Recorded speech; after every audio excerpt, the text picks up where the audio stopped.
નમસ્કાર, હું છું પ્રિયા અને તમે જોઈ રહ્યા છો જનતા કી જાણકારી ન્યૂઝ। નજર કરીએ આજના સમાચાર। જામનગર મહાનગરપાલિકાની સ્ટેન્ડિંગ કમિટીની બેઠક યોજાઈ।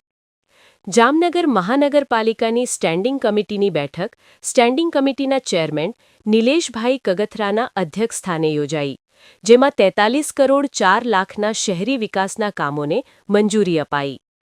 આ બેઠકમાં કુલ 9 સભ્યો હાજર રહ્યા હતા, જેમાં mayor Vinodbhai Khimsuriya, deputy mayor Krishnaben Sodha, Harshaba P Jadeja, Amitaben Bandhiya, Dimpalben Raval, Subhashbhai Joshi, Manishbhai Katariya, Parthbhai Kotadiya, Arvindbhai Sabhaya, Ketanbhai Gosrani તેમજ કમિશનર શ્રી ડી.એન. મોદી સાહેબ, deputy commissioner Devendrasinh Jhala, city engineer Bhaveshbhai Jani, Mukeshbhai Varanva ઉપસ્થિત રહ્યા હતા।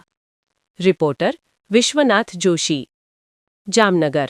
રોજ મળેલ જામનગર મહાનગરપાલિકાની સ્ટેન્ડિંગ કમિટીમાં માનનીય કમિશનર શ્રી દ્વારા કુલ 37 વિકાસ કાર્યોના એજન્ડા પ્રસ્તુત કરવામાં આવેલ હતા, જેમાંથી એક એજન્ડાને પેન્ડિંગ રાખી બાકીના એજન્ડાને બહાલી આપવામાં આવેલ છે, જેની કિંમત 43 કરોડ 4 લાખ જેવી થાય છે।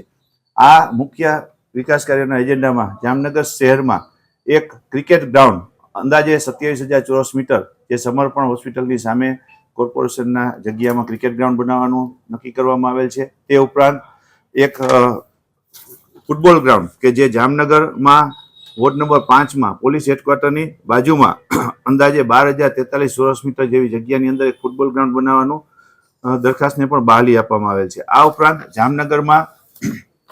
જામનગરના નેક નામદાર જામ સત્તાજી શ્રી જામસાહેબ શત્રુશલ્યસિંહજીનો ખાસ આભાર માની છે કે તેને અમને એક વીમાર્ટની બાજુમાં જે જગ્યા આવેલ છે, અંદાજે 16,066 ચોરસ મીટર જગ્યા આવેલ છે, તેની અંદર એક ઓક્સિજન પાર્ક ડેવલપ કરવાનું દરખાસ્તને પણ બહાલી આપવામાં આવેલ છે।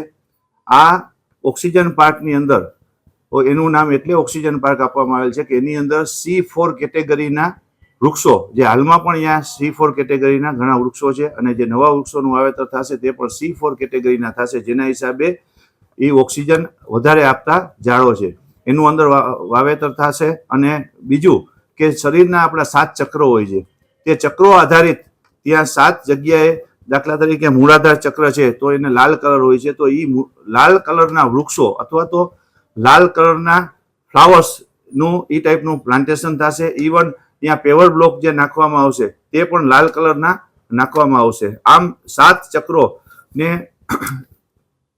એક્ટિવ કરવાથી જે ઉર્જાનો સંચાર થાય છે તે ત્યાં એ પ્રકારનું એક 7 ચક્રો આધારિત આ પાર્ક બનાવવાનું નક્કી કરવામાં આવેલ છે।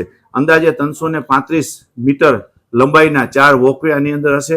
ખૂબ સુવિધાસભર એક ઓક્સિજન પાર્ક જામનગર શહેરની જનતાને મળશે, તે દરખાસ્તને પણ આજ બહાલી આપવામાં આવેલ છે।